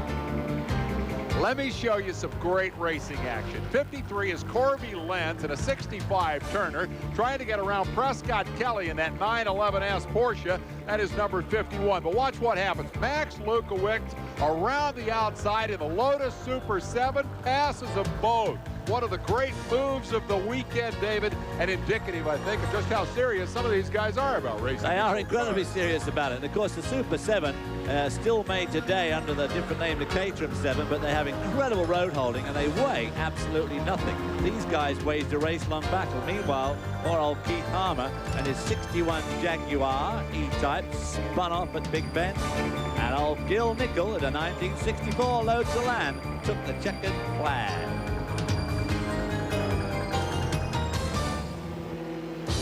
And we will move on to Group E racing, another big field here. Cars up through 1959. It should be Group L. You've got Lotus and Lola and Elva among the notable marks out there, and a lot of good cars, David. How are you going to fit in Cooper Monaco? However, these are sports racing cars. These were the real things. I remember Sterling Moss driving one of those, and Roy Salvadori and others of that ilk. 2.5-litre Coventry Climax twin overhead cam engine. Very fast and powerful car in its day. Followed here by an absolute horde of between 1,500 and 2-litre engine, as you said, Lotus and, of course, Lola, a name still synonymous with racing all throughout the world, especially, of course, in the Indy 500. As you can see, Bob Akin, with that 2.5-litre engine car, has a substantial lead on the field as they come down the hill and back onto the main straight over those bumps, which, of course, by this time next year will all be cured. Here was my favorite car. Remember earlier, the HWM? Here it is in anger with Murray Smith at the controls. And as we watch Bob Akin dominate this competition, Murray was having at it. Cut a couple of quick laps in here. He's a wealthy New York financier who actually hires a company to maintain this car and get it to the racetrack so that he can fly in on race day and pilot it around the legendary tracks like Lime Rock, and you see there sliding it through the corners a little bit. Great life, I guess, to have the kind of money Murray's got. Absolutely. It's the only way to go racing. Always was. The car seems to have got a bit of understeer to me as he grapples with the wheel in the way they used to. Bob Akin coming in to start lapping the field. Even the old Cooper Monaco looks a bit twitchy around here. Look at the ground clearance. Just no help from aerodynamics at all. And a big crash at the top of the hill. Well, it's the vintage racer's worst nightmare, and it means there'll be one less Elva, one less Lola, and one less Lotus in the field. The tangle here involving Dave Handy in the Lola, and he got together up there with Brian McKeekern's Lotus. There is the silver bullet. The other car involved, the red Elva of Patty Eastland. Driver's okay, the damage reparable, but David, that is the kind of thing they try very hard to avoid in this kind of competition. The rules and regulations on how to pass and where to pass in this form of racing are very strictly controlled, but mistakes do happen, and that is a very difficult part of this track, the climbing turn, as Bob Akin went on to an unchallenged win. The car that drove the furthest to be part of this weekend from the Concours d'Elegance, Gordon Beck's 59 Mercedes 190 SL, 245 miles from Ambler, Pennsylvania. We'll be right back.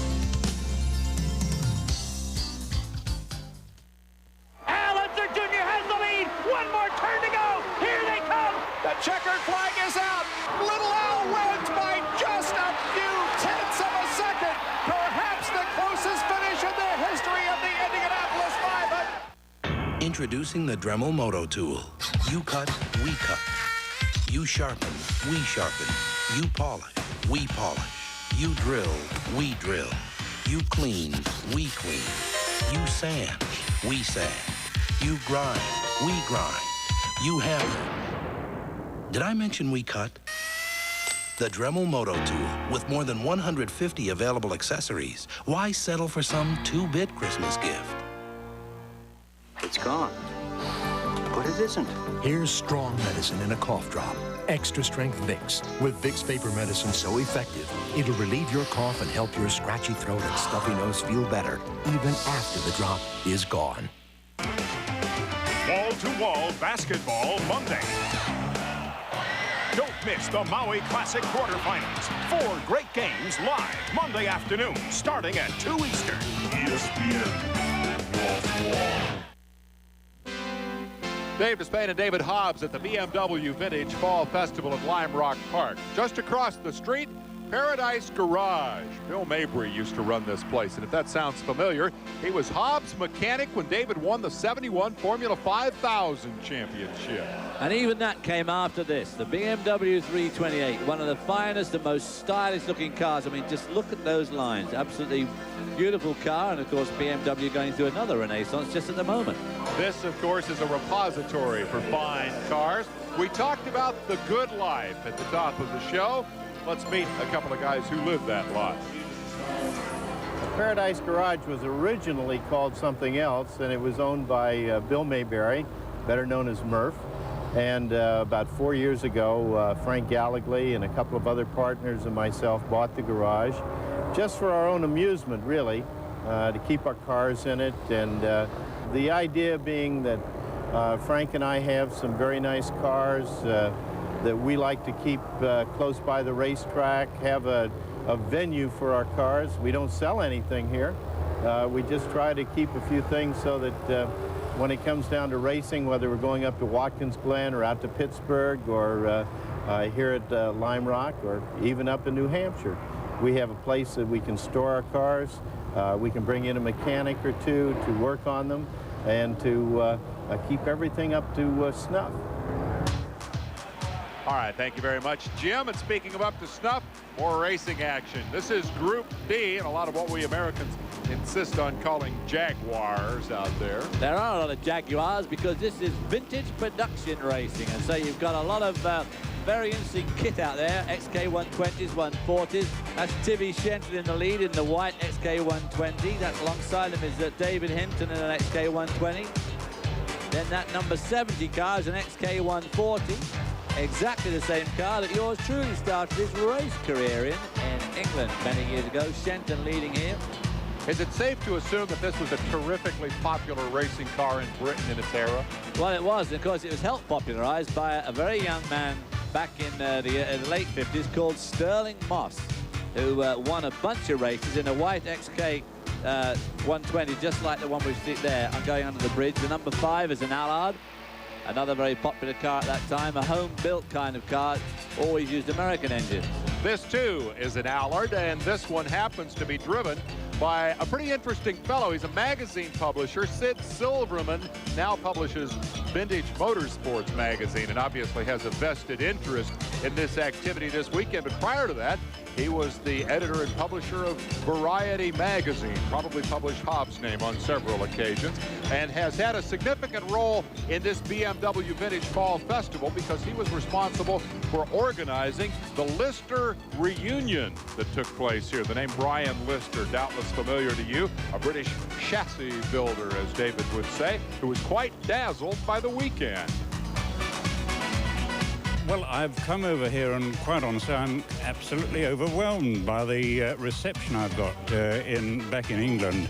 The cars are known, but they don't seem to create the kind of interest. Certainly, I don't create the kind of interest that's happened here. I'm just amazed, and the way the cars have been prepared is absolutely fabulous.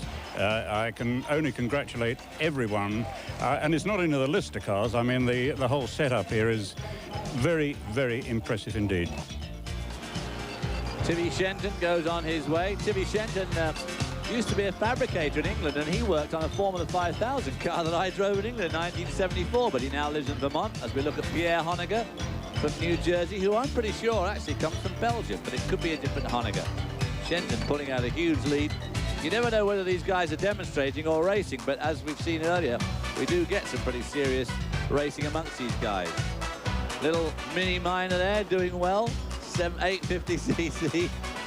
Being closely hounded by the Austin Healey of Seamus Nolan. That's a 1960 Austin Healey 3000. Great car, that. Beautiful looking line. He really does know all about these cars. I'm so impressed. Timmy Shenton takes the checkered flag, and that is the 55 Jag, the XK140 winner in Group D.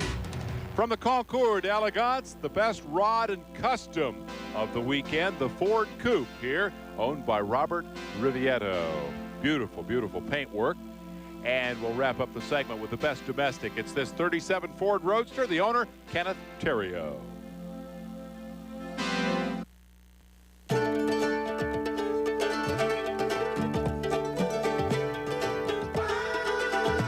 When you were 2, there was no greater joy than the feeling of being naked.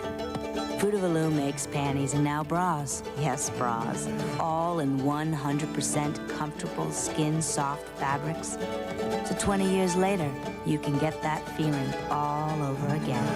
Fruit of the Loom. Clothes for the best of your life. A twin blade from Bic? What's in it for me? This is new? A twin for normal skin and a twin for sensitive, right? It was good. The new Bic Twin Select. Made a big man out of me. When we build a Maglite flashlight, we craft the body from a single piece of aircraft aluminum. We seal each end with high-grade rubber O-rings. We give it a patented self-cleaning switch and a patented adjustable beam. The Maglite flashlight. Brighter, tougher, made in America, flawlessly engineered. The Maglite is a work of art that works. This holiday season, give the gift of light with a Maglite flashlight. Think you're all set for the holidays? Well, not if you haven't gotten your videos from McDonald's. They're going fast. So hurry in for Dances with Wolves, the original full-length video at the unbelievable price of just $7.99 when you buy any large sandwich. Or pick up Dirty Rotten Scoundrels and Babes in Toyland. These videos just $5.99 each when you buy any large sandwich. So get moving. At these prices, they won't last long.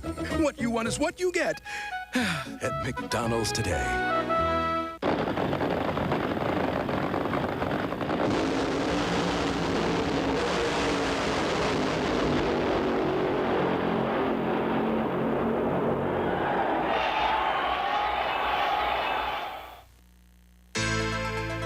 We're back at Lime Rock, and a focal point of this weekend gathering is this special concours, the Shelby Concours, exclusively for products of the imagination of the legendary Carroll Shelby. Carroll's relationship with Ford produced an impressive array of Mustangs, of course, but we remember best the Cobra. Carroll Shelby was the father of this snarling V8-powered, uniquely American sports car that inspired a rock and roll hit record. Remember the ripcords? Shelby was the upstart American who took American cars and drivers to Le Mans, not just to race, but to win. He won the race himself in '59 as an Aston Martin driver. Some would argue that Carroll's finest hour internationally came in 1965 when his Cobras whipped Enzo Ferrari to take the manufacturer's championship. It happened on the 4th of July, the only time an American car's ever done that. David Hobbs joined Carroll to reminisce about some of his favorite cars. This is a car that belongs to a very dear friend of mine. It was the car that Bob Johnson and Dan Gurney drove at Sebring in 1964, I believe it was. And it was rolled up into a little ball when Bob Johnson came upon a slow-moving Alfa Romeo about 9 o'clock at night. And he went about 200 yards through the air and came down upside down. I thought that he was a goner, but all he got was a little scratch. And it's wonderful to see somebody take the time and effort that Ken Eber did to restore this car and bring it back to what it is. This is the first 427 Cobra. If you'll notice, the nose on it is what is unique. That is a 289 nose on a 427 Cobra. So as people were asking me sometime earlier today, if how did the body come about? it started out and just kind of like evolution. When the tires would get wider, we'd widen the fenders. When we'd put a bigger engine in it, we'd cut the body in two and put a little strip in it and weld it down the middle, and that's where the body came from. Well, here's the GT40. Right. Now, you drove this car, didn't you? This is the one we drove at Le Mans in 68 and 69, Yeah. which won the race both years. Yeah. How did you feel about these cars, the GT40? The GT40 was a project that was very interesting.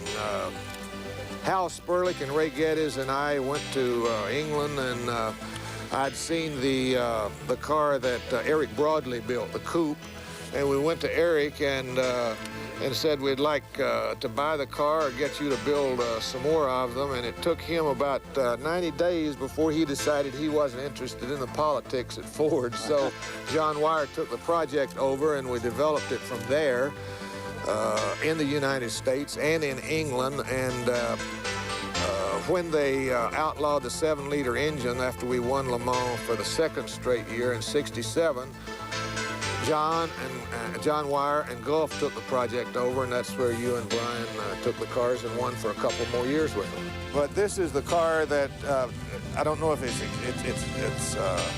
one of the cars that we raced in '67, and funny about that race, there was a lot of politics that I told you about Ford back then, and several of the people thought that we should have some Indianapolis drivers driving at Le Mans. So the year before, I'd picked people like Mark Donahue, the people that had experience at Le Mans that realized that you got to take it easy. You're not going to win Le Mans going out and having a race anyway. So that next year, I got stuck with A.J. Foyt and Dan Gurney in one of these cars, and 3 or 4 more. Well, to make a long story short, after about 6 hours, I don't remember the exact time, the only car left was the Gurney and Foyt car, and you know the odds of those two people finishing Le Mans. Yeah, with 18 hours to go, and I'll be darned if both of them didn't drive the race of their life, and taking it easy on the brakes, taking it easy on everything, and just ran away with it. Carol, there's 350 cars or thereabouts behind us, all bearing your name. You've had 4 jobs. You started off as a chicken farmer, you had a junkyard, you're a great driver, and an entrepreneur, which one of those careers has been the most exciting for you? The most exciting thing is when I woke up after I'd had my heart transplant, and they said, you're alive, and the fact that I was on the right side of the grass was so thrilling to me that I wake up every morning now just thanking God and enjoying life to the fullest. Well, and David and I are both glad that guy woke up on the right side of the grass. Shelby Concours winners, the late Shelby class went to Hank DeMeach for this '69 convertible, and the early Mustang division won by Mark Vitale. That's a '69 Mach 1. Best Lake Mustang has to be this 1990 LX. Steve Van Allen is the owner and very proud of the paint job on the hood. And the most popular Shelby car here, this 427 Cobra. Kenny and Dolly are together again to make this a Christmas to remember. Christmas. It's the one time of the year that fantasy and reality can mix and mingle without any conflict. Nothing is judged to be too solemn or too silly. Join them for an evening filled with fun for the whole family as they celebrate the joy of the season with new original songs and old favorites. Merry Christmas, everybody. Kenny and Dolly, A Christmas to Remember, Wednesday, December 23rd at 9, 8 Central on the Family Channel. Welcome to Arlington Lexus in Palatine and Arlington Acura in Palatine. One-stop shopping for world-class cars. Lexus and Acura, side by side. See the Lexus LS 400, the SC 400, the Acura Integra, and Legend, and more at Arlington Lexus and Arlington Acura, just west of 53 on Dundee and Palatine. Lexus, Acura, side by side. PN's college football season goes out with flying colors in a bowl week extravaganza. Washington State and Utah kick off the week in the Copper Bowl. Hawaii clashes against Illinois in the Holiday Bowl. Wake Forest collides with Oregon in the Independence Bowl. Air Force takes aim at Mississippi in the Liberty Bowl. Tennessee faces Boston College in the Hall of Fame Bowl. And North Carolina attacks Mississippi State in the Peach Bowl. Thrifty Car Rental Bowl Week on ESPN. At the Concours d'Elegance, one of the most sought-after awards is Entrance Choice, judging among your peers. The best import by that scale, this 73 Ferrari Dino 246 GTS.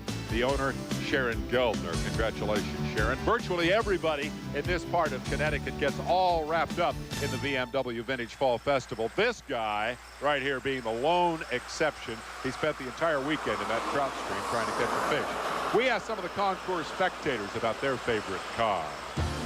Well, I'm sort of a Porsche fanatic, but without a doubt, I think this is the finest example of a 59 Carrera GT limited production car I've ever seen in my life.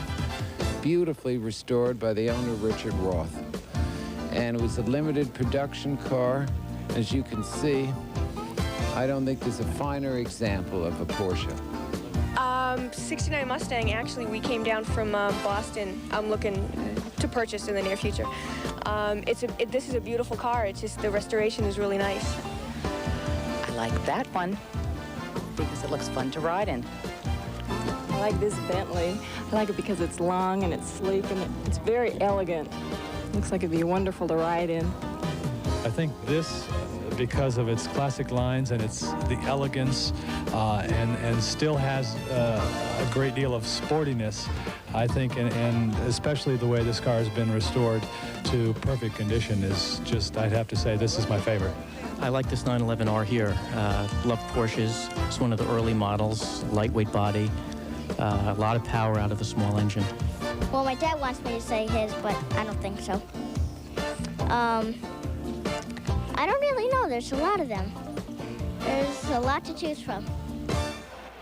And again, the basic choice here, David, the elegance of the Concours or the competition on the racetrack. We'll pick up the action with vintage production. See anything out there you ever raced? See 2 or 3 things out there actually I raced. I raced against a car like this, number 14. That's Sandy Sadler. I raced against that a lot when I had my Lotus Elite back in the early 60s. She's taking on a Lotus 7 as they go into the S's, and Alfa Romeo coming up on the inside. That Alfa is David Rivkin from Jamaica Estates, New York, and that would be a 1966 vintage. Pretty good battle there with Robert Nelson up in front of the Lotus 7 Series. Good three-way scrap here for just a couple of minutes, but inevitably when we come to Lime Rock, there is one car that catches my attention. It's always the Mini Cooper, and this year the pilot is Ginny Chenoweth from Stowe, Vermont. Look at the inside move as that little Mini screams around Paul Hughes of Georgetown, Massachusetts, humbling the Alfa Romeo Veloce. What a race car. And here we see a couple of examples of Colin Chapman's genius back in the late 50s. 2 Lotus 7s. Very nimble, very quick, tremendous fun to drive. Stacks of these cars still racing club racing today. They still make almost exactly the same car. You can buy it off the shelf, you can make it yourself, or you can buy it fully assembled. Still today. All right, Hobbs, now you've set me straight on Jaguar. I'm going to need a bit more help here as we watch number 718, David Baker in a Speedster, and Alan Duff, number 358 in the 356. Is it Porsche or Porsche? Well, if you're American, it's Porsche. If you're a German, where they come from, it is Porsche. They do pronounce the last E, but it always sounds somewhat affected if one says it over here. There they crossed the line. I think they took, what, 4th and 5th in that race. He was the winner, John Langerman, in the 1959 Alfa Romeo Veloce Sprint. With the proper colors on what you would call the boot, by the way. The Italian colors demonstrated in the paint job there. They go right across the bonnet as well. One more race to show you before we take a break. This is the Group C competition, and we get a bit more serious, as you can see here now. These are full-on open-wheel racing cars. By golly. Sort of racing I cut my teeth on. It used to be Formula Juniors. It's still really the same as today's Formula Ford. And of course today we've got Formula Atlantic and Formula 3 as well, all of which are sophomore series. Most of the cars out here are Lotus and Lolas. A Lotus is leading at the moment with Joel Finn and a 1963 Lotus 27. But right behind him is a Palliser, a car designed and built by Hugh P.K. Dibley, Chief Airline Pilot with British Airways today as we speak. I'm glad you said most of these cars. I would point out that this is Gordon White's Curtis Midget, 1948 vintage. And this blue car is also not either. It is it's Alan Buttrick in a Crossley, which was another car that was fairly popular back then. Ooh, real dice going on there through Big Ben. Buttrick making a serious move for the lead as we turn our attention to Richard Brown and a Saab that is definitely not of the yuppie persuasion. It certainly isn't. This is a Saab Quantum, 1965 model, of which there were not very many made, I might add. As you can hear, a two-stroke racing car. Yeah, one of the few two-strokes in competition here this weekend. Great run up front, number 127, Joel Finn. Joel in one of the Lotuses that dominated the class, and he had qualified on the outside of the front row. Joel with a good race early with Robert Hurlin, but it was Finn all the way as he took the checkers in that 1963 vintage car. The best exterior at the Concours d'Elegance, this beautiful 1957 Mercedes. Eat your heart out, and we'll be right back.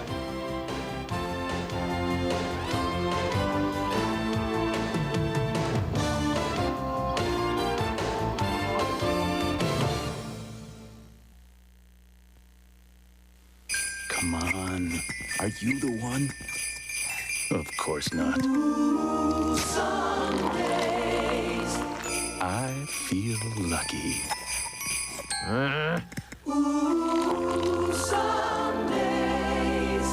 Please, please be the one. Yes! Thank you.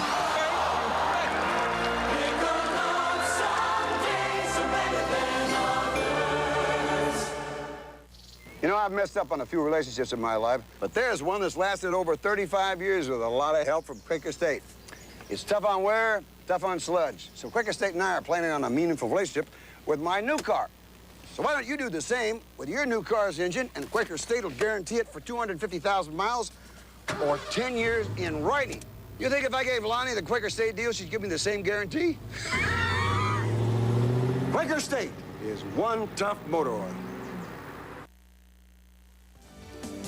Final look at the Concours d'Elegance here at the BMW Vintage Fall Festival. The best unrestored car, this 1970 Mercedes 280 SL.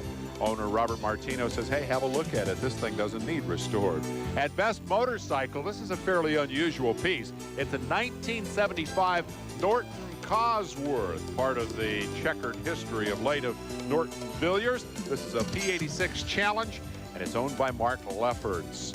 And as we have one last look at Kent Falls here, it's time to move on to what is really the racing highlight of the BMW Vintage Fall Festival. It is Group H racing. And David, this brings together some cars that I know you drove because you were a Formula 5000 champion. Formula 5000, Can-Am cars, lots of horsepower, serious racing. Some of these cars aren't all that old. Brian Redman in the 47 car, the little red one on the left of the picture, is only a 1970 car being hounded by a, looks like a Mark 6 McLaren for me, way back about 1966-67 as we look at Brian Redman, following a Lotus 70, raced by Mario Andretti against yours truly at Sebring in 1969. This, of course, has got a 5-litre V8, a lot more horsepower than the little 2-litre engine in Brian's car. That's Barry Prihodka at the wheel of the lead car, and Redman putting the pressure on him. And this will develop into quite a little tussle. We'll give a call here to number 45. That's Bill Faircloth, and that is another of the Lolas, a 72 T330. Good Formula 5000 race car and a very popular car during that era. Very, very successful car, of course. It started off as a 330, went on to the 332 and the 333 and so on. Just a lot of development on that car. Whoa! No trouble here. Into the wall goes David Rose, and he peels the left rear off his machine. That is another F5000 car, a 68 Legrand Mark 7A, and he damaged it a good bit. I remember this car. I saw you earlier at the wheel of this thing. You did indeed, and if you were around in 1967 in Paris, you'd have seen me driving this beautiful example of a Lola T70 Mark III Coupe.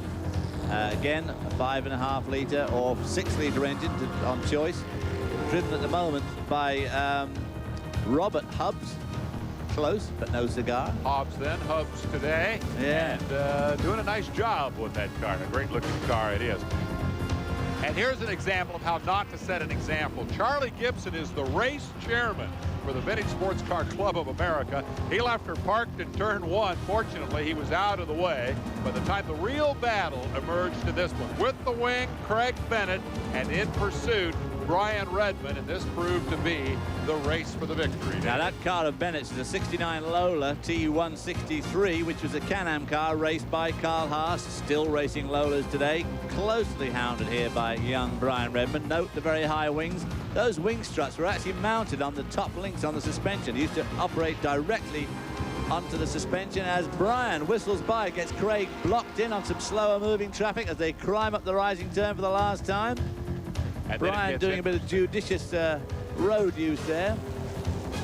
Bennett gets blocked out by that Porsche 910. Watch this. Bennett will come after Brian in a very big way up the front straightaway, and Brian puts a very effective block on him. And watch him go into turn 1. Yeah, Redmond says, kid, make way for the old veteran. And that was effectively the end of it, although Bennett kept some pretty good pressure on him. You had to be proud of the way Brian performed there, Hobbs. Yep. Old age and tenacity, outdoing youth and exuberance again. He wins it and then talks about it. Extremely nervous, yes. It's crazy. I mean, Craig Bennett's only 22 years old in that, 800 horsepower Lola. And he did a great job of driving it. He made no mistakes really in traffic, apart from one small one, which let me slip by. Well, that's what I was going to ask you. When you went past here, you were both catching up with a big clutch of traffic. You went round the bottom of the hill, away from our view, and you reappeared in front. What happened round the back? Well, there were a bunch of cars, probably 4 cars, and Craig just chose to go one way and I went the other. And it so happened that the way that I went was the way that was okay. So how do you like this racing? It looks dangerous to me. Well, these are old cars, not to mention old and young drivers. And these cars were pretty dangerous when they were new 25 years ago. And so today, it's definitely slightly difficult. But you're going to continue this crazed career till when? Till I keep getting beaten. What a class gentleman he is. Brian Redmond, a winner. We'll be right back.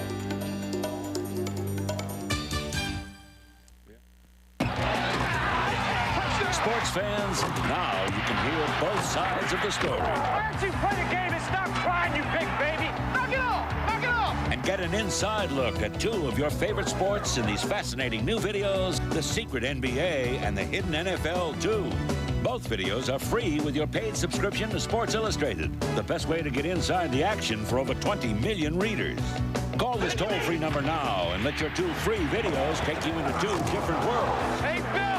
Each with their own story to tell. That's a good one for the tape. And neither can keep a secret. Shut up! Shut up, man! Shut up! Call now so you won't miss out on all the fun of your 2 videos, both free from Sports Illustrated.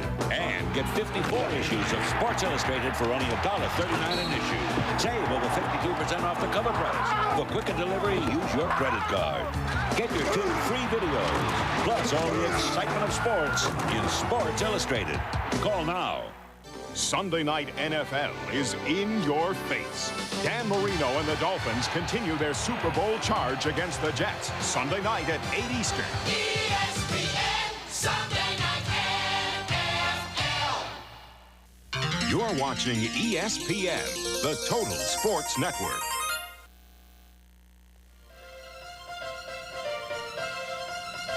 The BMW Vintage Fall Festival has been brought to you by BMW, the ultimate driving machine.